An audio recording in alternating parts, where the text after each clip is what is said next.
नमस्कार। इस खास कार्यक्रम में आपका स्वागत है। मैं हूं आरफा खानम शेरवानी। आप यकीन जानिए, इस कार्यक्रम को रिकॉर्ड करने का मेरा कोई इरादा नहीं था। मैं कभी भी इलेक्शन में प्रिडिक्शन करने या भविष्यवाणियां करने से बचती हूं, लेकिन आज जब दूसरे चरण का मतदान खत्म हुआ, उसमें जिस दौरान जितनी झड़पें हुई, लाठीचार्ज जितनी हुई, हिंसा हुई, और जिस तरह से अगर एसआईआर में जिन वोटर को नहीं रोका जा सका, उनको रोकने की जो एक पूरा माहौल बनाने की कोशिश हुई, उससे मैं बाधित हो चुकी हूं कि आपके सामने ये वीडियो लेकर आऊं कि मैं क्यों समझती हूं कि ममता बनर्जी इस चुनाव में विजयी होकर निकलेंगी। ममता बनर्जी चौथी बार मुख्यमंत्री बनने के इतना चांस है जितना कि मैं देख पा रही हूं, और अगर नहीं बन पाती हैं वो, तो उस सिनेरियो को भी मैं आपके सामने यहां एक्सप्लेन करूंगी। सबसे बड़ी बात तो आप ये देखिए कि अगर इतना सब कुछ करने के बाद साम दाम दंड भेद, कोई ऐसी किताब में ट्रिक नहीं थी, डर्टी बुक्स, जो डर्टी ट्रिक्स डिपार्टमेंट है बीजेपी का, उसमें कोई ऐसा पन्ना नहीं था जिसको इस्तेमाल ना किया गया हो। आप सोचिए कि ईडी से लेकर आईटी की रेड से लेकर जो सुरक्षा बल हैं, जो जो हमारे सेंट्रल सिक्योरिटी फोर्सेस हैं, उनको डिप्लॉय करने से लेकर कई लाख की तादाद में बताया जाता है कि 2500 कंपनियां तैनात की गई हैं।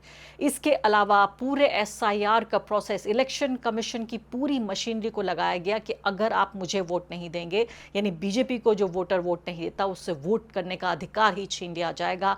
इस सब के बावजूद भी, तमाम सेंट्रल फोर्सेस के बावजूद भी, जो अफसर हैं, यानी 10 गुना ज्यादा अफसरों का तबादला किया गया जितना दूसरे 4 राज्यों में जो चुनाव हो रहे हैं उनमें किया गया।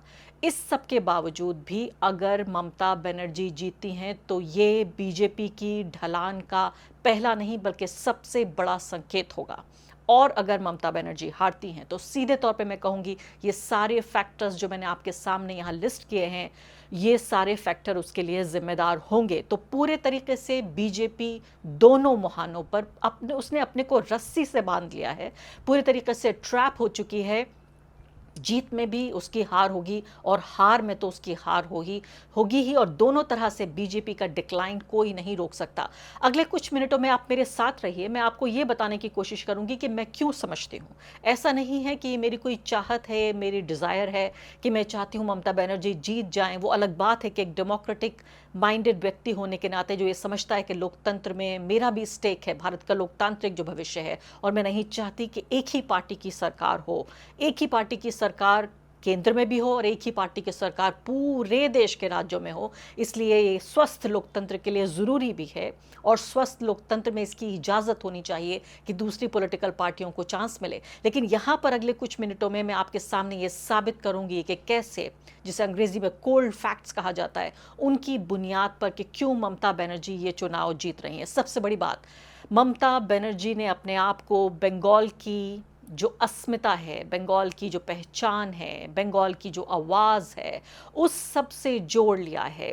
पश्चिम बंगाल मतलब ममता बनर्जी, पश्चिम बंगाल मतलब ममता बनर्जी। और ये मैं बात कह रही हूँ उन लोगों के लिए भी जो लोग ममता बनर्जी को, जिन्होंने वोट नहीं किया। ममता बनर्जी एक पॉलिटिकल फिगर से ज़्यादा एक तरह की फ्रेंड, फिलोसोफर, गाइड, एक ऐसी पहचान के तौर पर उभर कर आ गई हैं जो मुझे याद नहीं आता कि बंगाल के इतिहास में इससे पहली बार ऐसा कब हुआ था। और बंगाल में लंबे शासन का इतिहास रहा है। इससे पहले 3 दशकों से ज़्यादा वाम दलों का वहाँ पर शासन रहा, अभी भी उसकी निशानियाँ वहाँ पर मिलती हैं आपको। लेकिन कोई एक नेता ऐसा नहीं है वाम दलों का जिनको देखकर ये कहा जा सके कि हाँ, उस नेता का शासन याद किया जाता है। वाम दलों के शासन के पूरे 3 दशकों से ज़्यादा का जो राज है, उसकी अच्छाइयाँ और बुराइयाँ दोनों को सामने लाया जाता है, याद किया जाता है, लेकिन कोई एक नेता का चेहरा नहीं है। ममता बनर्जी अपने आप को बंगाल की अस्मिता के साथ स्थापित करने में कामयाब हुई हैं। जो भी व्यक्ति ममता बनर्जी का मुकाबला कर रहा है वो व्यक्ति बाहरी कहलाया जाएगा। तो ममता बनर्जी मतलब बंगाली औरत, बंगाल की पहचान, और ये पूरे बंगाल में ये बात व्यापक है।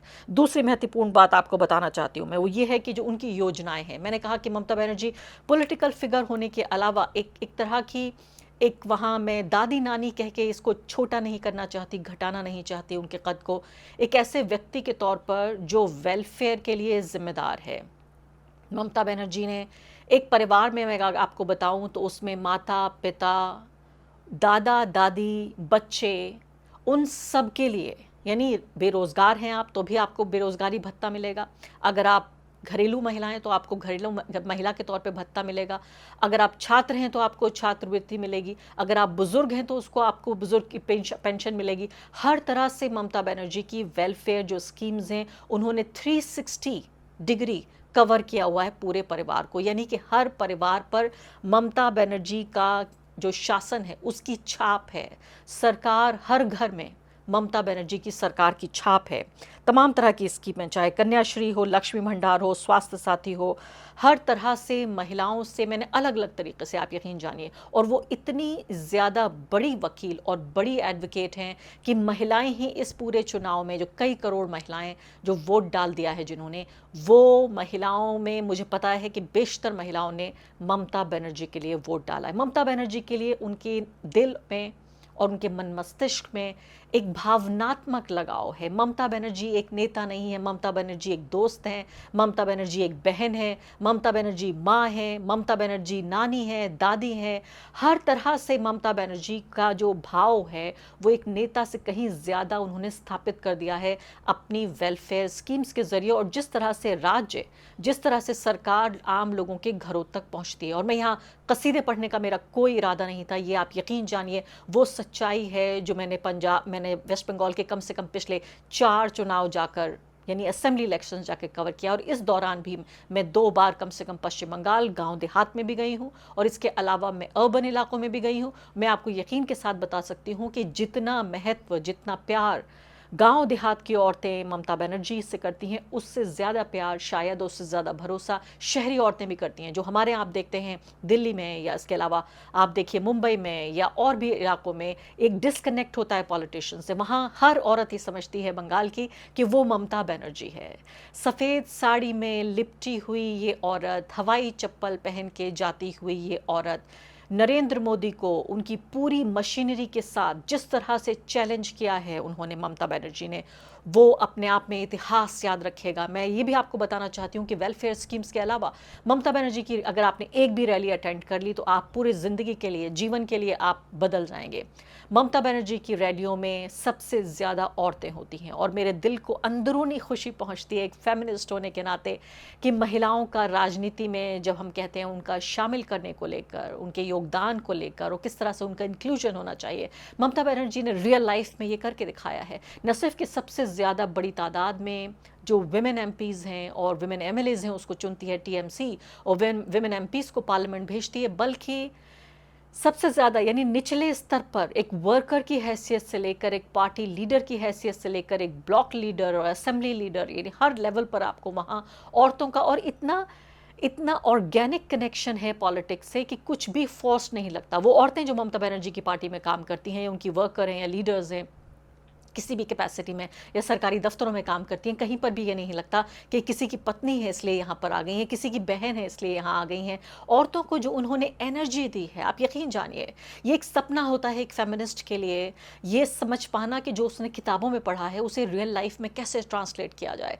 पश्चिम बंगाल, ये बात मैं केरल के लिए भी नहीं कह सकती उस हद तक, किसी भी अन्य, यानी बीजेपी अगर आप सोच लें कि मैं उसकी राजनीति से सहमत नहीं होती, मैं अन्य किसी भी गैर भाजपा शासित राज्य के लिए महिलाओं का जो योगदान है और महिलाओं का जो शामिल होना है, जो उनका इंक्लूजन है पॉलिटिक्स में, मैं नहीं कह सकती किसी और राज्य में इस स्तर पर नहीं, बल्कि 50% भी हो। बहुत ही ऑर्गेनिक तरीके से महिलाओं का राजनीति, समाज, अर्थशास्त्र, हर तरह से, और कल्चर, इन सब में जिस तरह से शामिल हैं महिलाएं, ये भारत जैसे एक बहुत ही पेट्रियार्कल, पितृसत्तात्मक समाज के लिए सिर्फ ये एक सपने जैसा है। माफ़ कीजिएगा, बहुत लंबा इस बातचीत में मैं इस मुद्दे पर बोलती चली जा रही हूँ। मुझे लगता है कि और भी कई घंटे गुजार सकती हूँ, आपको बहुत सारे उदाहरण दे सकती हूँ मैं कैसे मैंने महिलाओं को देखा, लेकिन मैं आगे बढ़ना चाहती हूँ और आपको बताना चाहती हूँ कि तृणमूल कांग्रेस के जो ज़मीनी कार्यकर्ता हैं, उनका जो योगदान है, उनके लिए एक आरोप ज़रूर उन पर लगता है, उस आरोप में सच्चाई भी है कि वहाँ रंगदारी यानी एक्सटॉर्शन, इसके अलावा ब्लैकमेलिंग,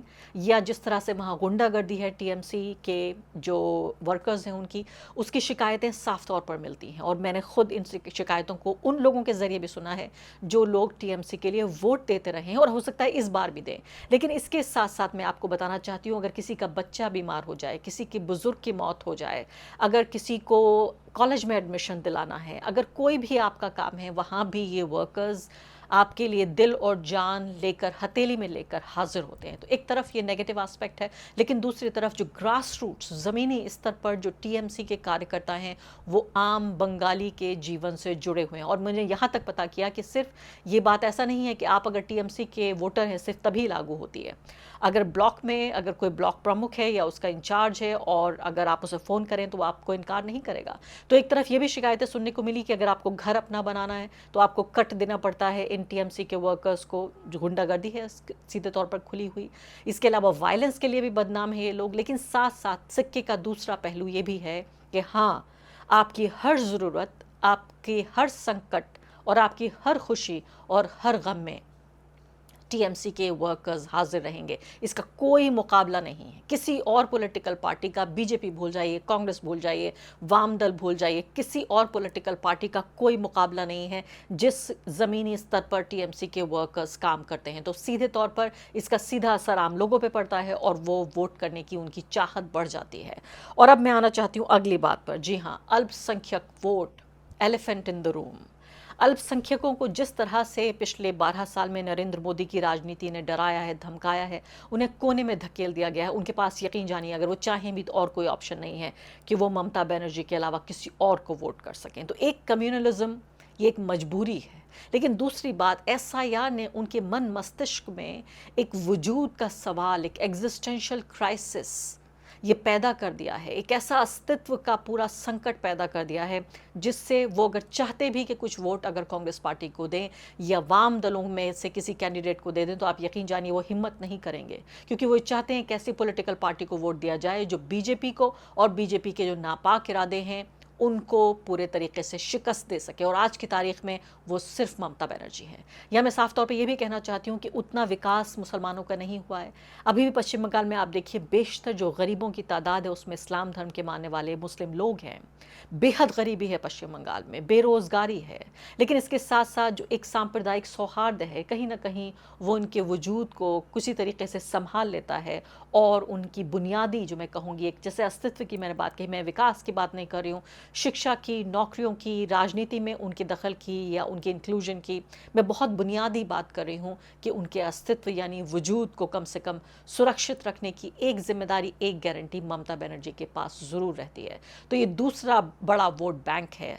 महिलाओं के अलावा जो हैं मुसलमान, जो अल्पसंख्यक हैं, जो वहाँ की आबादी का लगभग 1/3 हिस्सा हैं, जिनको पूरे तरीके से एक ऐसा हमला किया गया एसआईआर के थ्रू कि आपको वोट देने का अधिकार, हम इतना मुश्किल बना देंगे आपके लिए वोट देना कि आपके लिए असंभव हो जाए, और फिर भी अगर लड़कर आप वोट दे पाएँ तो आइए, स्वागत है आपका। अगर आप दे पाएँ तब भी जान पर खेल कर अगर वोट दे पाएँ तो दे दीजिए आप। तो ये जितना मुश्किल, बिल्कुल एक तरह से एक ऐसे रास्ते से, एक ऐसे पुल से, आग से जलते हुए पुल से गुजरने जैसा है वहाँ पर लोगों के लिए, खासकर मुस्लिम मतदाता के लिए वोट देना। तो सीधे तौर पर मैंने आपसे कहना चाहती हूँ कि पूरे 5 पॉइंट्स मैंने आपको बताए हैं कि कैसे ममता बनर्जी का जो नाम है वो वहाँ बंगाल से जिस तरह से जुड़ गया है, 15 साल का उनका जो तजुर्बा है वो सीधे तौर पर उनको एक लेवरेज देता है, एक एज देता है। और दूसरी बड़ी बात, ममता के विपक्ष में कौन खड़ा है? ममता बनर्जी नहीं तो कौन? क्या शुभेंदु अधिकारी? इनका कद इतना छोटा है, आप सोचिए, पहले तो टीएमसी में ही काम किया करते थे, वहीं के नेता थे, लेकिन ममता बनर्जी के कद नहीं, उनके कद का 1/4 नेता भी कोई पश्चिम बंगाल में नहीं है। ममता बनर्जी को लेकर कोई, और ये बात मैं पूरी जिम्मेदारी के साथ यहाँ कह रही हूँ, कोई भी सत्ता विरोधी लहर ममता बनर्जी के खिलाफ पश्चिम बंगाल में नहीं है। जो वेलफेयर स्कीमें हैं वो काम कर रही हैं, लोगों के घरों तक पैसा पहुँच रहा है, मदद पहुँच रही है, मुसलमान वोट दे रहा है, महिलाएं वोट दे रही हैं, पहचान से जुड़ी हुई हैं ममता बनर्जी। तमाम तरह से बंगाल की पूरी सियासत पर ममता बनर्जी की ग्रिप इतनी तेज़ है, उतनी सख्त है कि मैं पूरे तरीके से कह सकती हूँ कि कोई हिम्मत नहीं है कि ममता बनर्जी को ये चुनाव कोई भी हरा सके। सिर्फ और सिर्फ चुनाव आयोग की मेहनत को मैं ज़रूर ये कहूँगी कि अगर वाकई उन्होंने इस हद तक मेहनत की है कि इस चुनाव में अगर ये वो हारती भी हैं तो ये बहुत ही ज़बरदस्ती की, फोर्स्ड और नाजायज़, नाइंसाफ़ी से भरी हुई ये हार होगी। कुछ ही दिनों की बात है, हम देखेंगे, आप और हम, हमारे सामने ये पूरा तमाशा होते हुए देखते हैं कि सच्चाई की जीत होती है या फिर इलेक्शन कमीशन की जो मेहनत, उन्होंने ओवर टाइम जो काम किया है उसकी। बहुत बहुत शुक्रिया।